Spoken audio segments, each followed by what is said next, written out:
तो मैं वापस से फ्रेम में आ चुका हूँ और चाचा को मैंने रिक्वेस्ट की कि ये जो किस्सा है वो मैं बयान करूँ। इरशाद।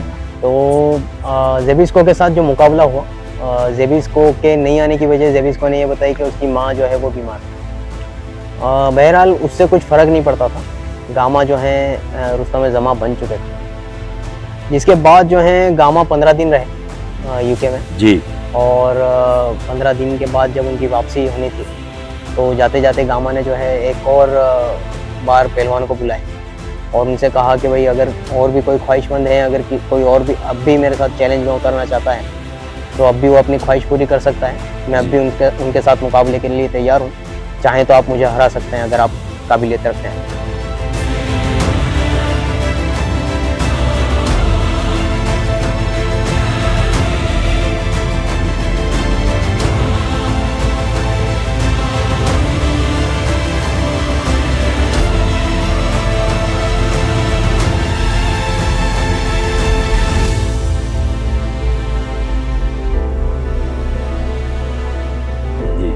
उस चैलेंज को तो जो कि किसी भी यूरोपियन पहलवान ने एक्सेप्ट नहीं किया, लेकिन अमेरिका में एक बॉक्सर थे जिनका नाम था जैक जॉन्स। यस। उन्होंने ये खबर जो है अपने अखबार में यूएसए में पढ़ी, अमेरिका में, और उन्होंने एक खत लिखा गामा को कि अगर आप मेरे साथ बॉक्सिंग मैच करना चाहें तो कर सकते हैं।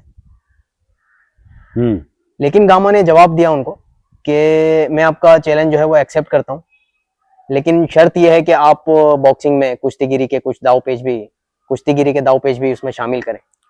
और वो दावपेच थे यूके के कैच कैन की एक तर्ज है पहलवानी की, यूरोप की, उस तर्ज को शामिल करें जी जी, ताकि मुकाबला बराबरी का हो। बहरहाल उस बॉक्सर का तो कोई जवाब सामने से आया नहीं आया, और ये चैलेंज जो है बॉक्सर ने कबूल नहीं किया। उसके बाद जो है उनके कुछ दोस्त भी बने। जापान की एक टोली थी पहलवानों की, 30 पहलवान थे तकरीबन, 31 पहलवान थे। और गामा जो है पहलवानी से मोहब्बत किया करते थे। उनके दोस्त यार जो भी थे उनको, जो पहलवानी से जुड़े होते थे या जो पहलवान होते थे, उनको पहलवानी और कुश्तियों के मुकाबलों की दावत दिया करते थे। इसी तरह से इन जापानी 31 पहलवानों से जैसे उनके ताल्लुकात अच्छे हुए, उन्होंने उनको भी चैलेंज किया। लेकिन जापानीज पहलवान जो थे उन्होंने इस चैलेंज को एक्सेप्ट करने से मना कर दिया। तो अगर मैं उस चैलेंज की बात करूं जो उस बॉक्सर को दिया था, जैक जॉन्स ने जो बात करी थी, और उसके अवेज में गामा ने जो बात करी थी कि भाई आप बॉक्सिंग मैच में कैच कैन के कुछ तरतीबें भी शामिल करें, तो मैं ये चैलेंज एक्सेप्ट करने के लिए तैयार हूँ।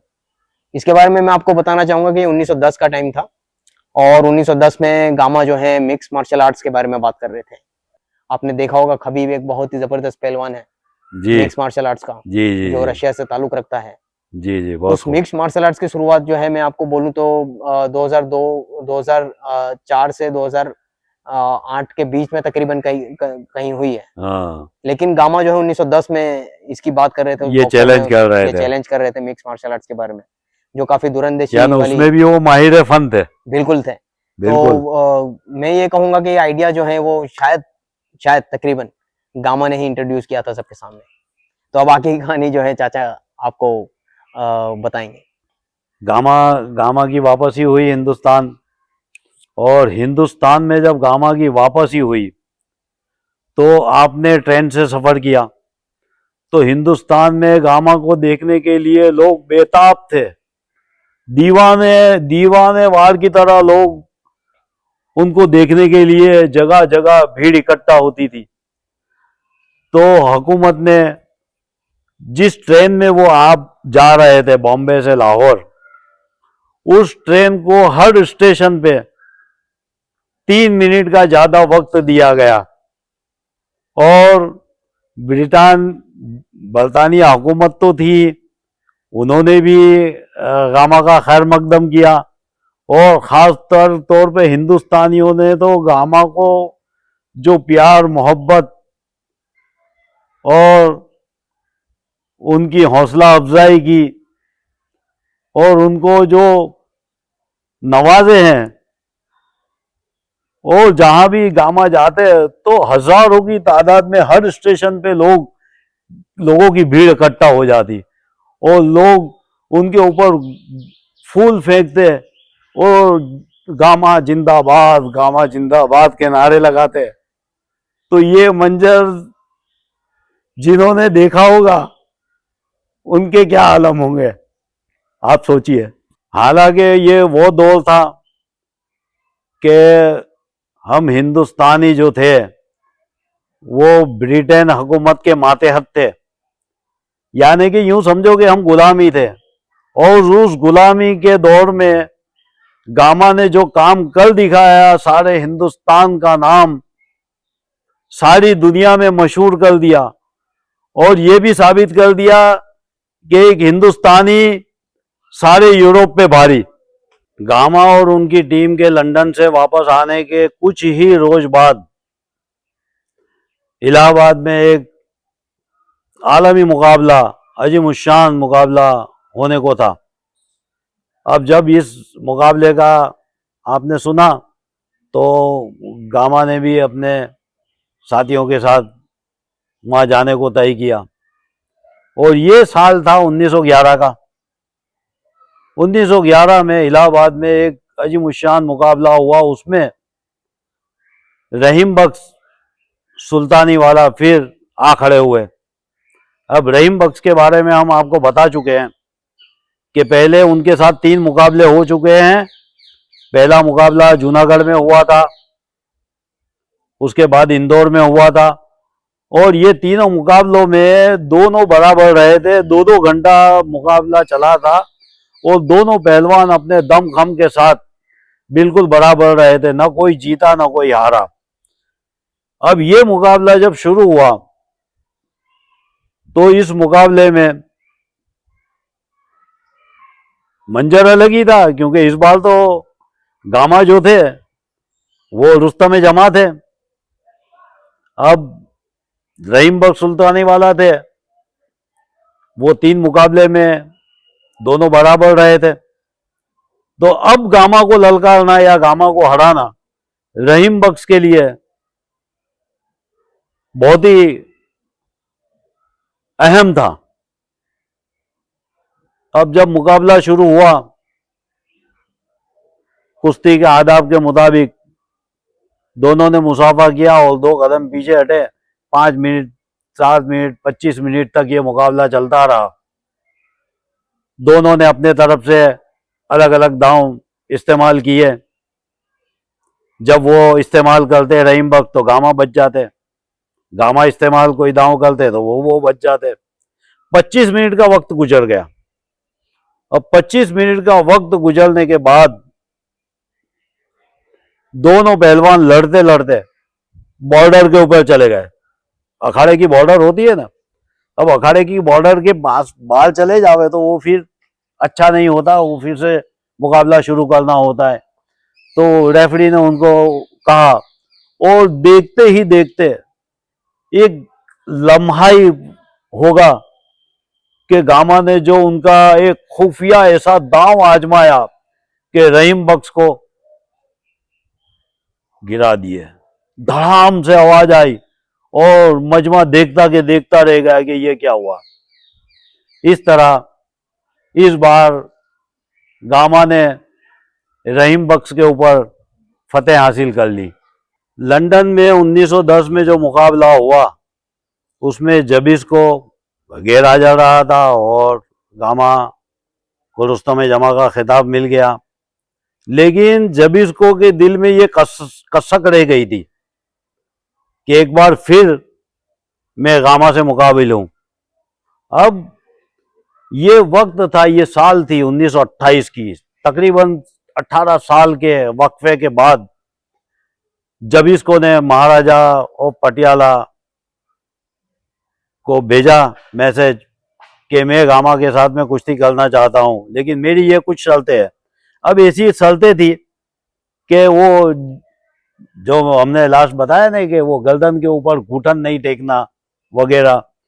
तो गामा को महाराजा पटियाला ने बुलाया और कहा कि वो इस तरीके से है तो गामा ने कहा कि हुजूर ये कैसे मुमकिन है, क्या ये तो कुश्ती के दांव हैं। तो महाराजा ने कहा कि भाई मैंने जबान दे दी है। तो बोले कोई बात नहीं, जबान दी है तो अब मुकाबला शुरू हुआ। अब मुकाबला शुरू हुआ, उसमें कुश्ती के आदाब के मुताबिक हर दफे होता है वैसे दोनों पहलवानों ने हाथ मिलाए और हाथ मिला के चंद कदम दूर गए और जब इसको ने ऐसे हाथ फैलाए और जैसे उसके हाथ फैलाना था तो एक पल का भी मौका न देकर गामा ने उसके ऊपर जो बगली दांव आजमाया और उसको ऐसे कसक लिया और जो टंगड़ी मारते हैं ना, तो पैर मार के उसको जमीन पे धड़ाम से गिरा दिया। उस मुकाबला में सिर्फ 40 सेकंड का इस्तेमाल हुआ था और उस मुकाबले में जब इसको गामा से हार खा गए, जेर हो गए। तो यही है, उनकी भी जो ख्वाहिश थी जब इसको की वो पूरी हो गई। उसमें भी गामा उनके ऊपर हावी हो गए और उनको हरा दिए, उनको शिकस्त दे दी। तो जब इसको का भी नाम हो गया पूरा। और रहीम बख्श जो हमेशा उनके साथ में बराबर थे, उनको भी हरा दिए।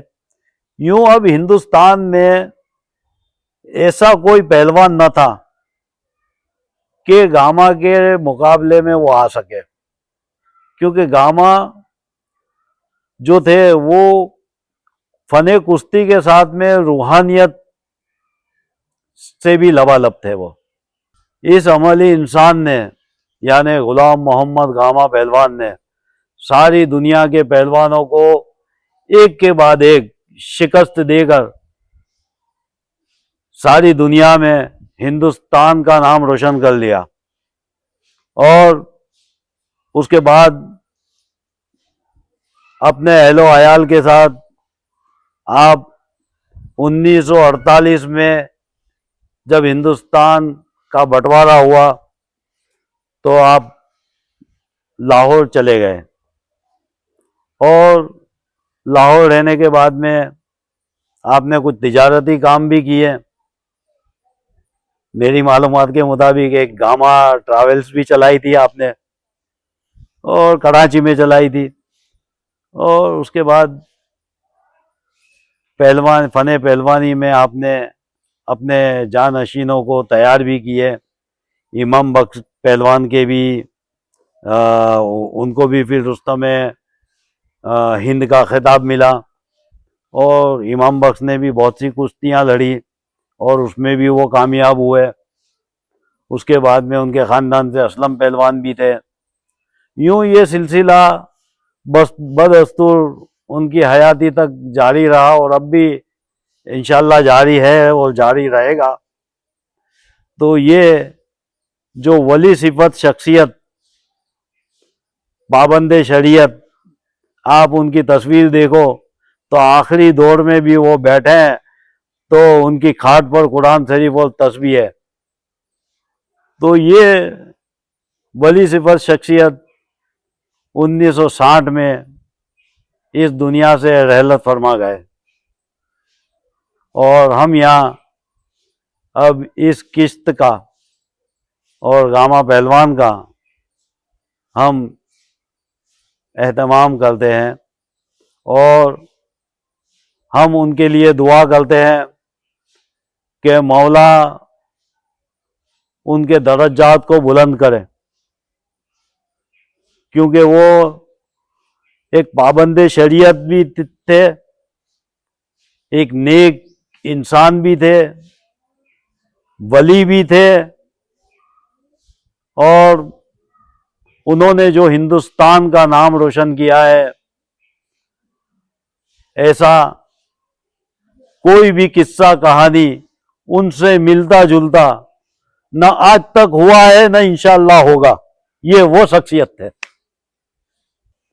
मौला अली के चाहने वालों पर खुदा और खुदाई मेहरबान होती है।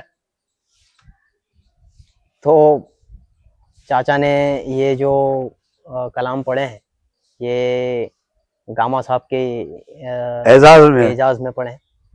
और मैं उनके बारे में बस यही कहूँगा कि एक ऐसी शख्सियत जो किरदार की धनी, उसूलों के पक्के और शरीयत के बेइंतहा मानने वाले, सरकार दो आलम सल्लल्लाहु अलैहि वसल्लम के चाहने वाले और मौला अली के हाँ बिल्कुल उनके उसूलों पे चलने वाले, बेशक ये वो शख्सियत थी जो एक आम शख्सियत हम जिसको नहीं देख सकते, ना ही हम उनको एक आम पहलवान की तरह देख सकते हैं। उन्होंने अपने ज़िंदगी में जो काम किए हुए हैं, पहलवान तो कई हुए लेकिन गामा जैसा कुछ कोई और नहीं था। आप ये जो पत्थर देख रहे हैं, ये पत्थर भी उन्होंने इसलिए उठाया था कि सरकार दो आलम सल्लल्लाहु अलैहि वसल्लम की जो हदीस है, उस हदीस को फॉलो करते हुए कि रास्ते में पड़ी हुई अड़चनों को हटा दिया करें। तो ये जो 1200 किलो की अड़चन आप देख रहे हैं, इसको आपने उठा के रास्ते के पास अलहदा करके रख दी थी। तो शरीयत के इतने पाबंद थे वो। मेरे पास अल्फाज कम हैं गामा की शख्सियत को बयां करने के लिए, लेकिन बस मैं यही कहूँगा कि इन किरदारों को अपने अंदर जिंदा रखिए ताकि आपको ज़िंदगी जीने का मकसद मिले, हमको ज़िंदगी जीने का मकसद मिले। और अपने बच्चों को भी पढ़ाएं, बिल्कुल गामा के किरदार के बारे में पढ़ाएं अपने बच्चों को, तो आइंदा आने वाली जो नस्ल है हमारी, वो अपनी कौम का ही नहीं अपने मुल्क का भी नाम रोशन करे। कौम से निस्बत आप एक तरफी कौम का जो है ख्याल मत करिएगा। हम सिर्फ एक कौम की बात नहीं कर रहे हैं, हम कौम से जो है, कौम से माना है हिंदुस्तान, पूरे हिंदुस्तान की कौम जिसमें सारे मजहब आ जाते हैं। ये जो रिप्रेजेंटेटर थे, ये हिंदुस्तान के रिप्रेजेंटेटर थे पूरे यूरोप में, इंग्लिस्तान में जी।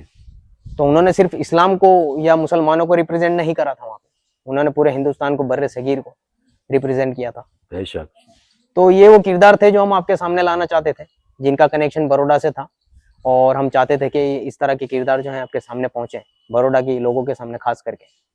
और पाकिस्तान की अगर मैं बात करूं, तो मैं पाकिस्तान वालों को भी मैं ये कहना चाहूँगा कि बर्रे सगीर के जो, मैं बर्रे सगीर की बात कर रहा हूँ, उसमें पाकिस्तान भी शामिल है। तो ये हमारी शख्सियतें, ये हमारे किरदार हैं जिसे हम जिंदा करने की कोशिश कर रहे हैं। तो मैं पूरे बर्रे सगीर को, पाकिस्तान की कौम को भी ये कहना चाहूँगा कि अगर आप मेरा वीडियो देख रहे हैं और हमने कुछ गलती करी हो उनके किरदार को बयां करने में, तो उसके लिए हम माफ़ी चाहते हैं, दिल से माफ़ी चाहते हैं। और अगर हमारी कोशिश जो भी है टूटी फूटी ही सही, अगर आपको पसंद आई हो तो लाइक ज़रूर करिएगा और आपके मुल्क में इसको शेयर करिएगा। हम हमारे जानने वाले और चाहने वालों को भी कहेंगे कि आप भी इसे लाइक करिएगा और शेयर करिएगा। आपके कोई सजेशंस हैं तो हमारे कमेंट बॉक्स में जो है कमेंट करके हमें बताइएगा। अगर आप इसको सराहना चाहते हैं तो कमेंट बॉक्स में कमेंट करके आप हमें सराह भी सकते हैं। और सब्सक्राइब करना मत भूलिएगा, इससे हमारा हौसला जो है बढ़ता है, और हम इसी तरह की कोशिश हम आगे भी करते रहेंगे और इसी तरह के टॉपिक्स में जो है आपके पास और भी लेकर आता रहूँगा। तो आप इसी तरह से बने रहिए एपिक रूट्स विद आसिम के साथ, और खुश रहिए। अल्लाह निगहबान, फी अमानुल्लाह।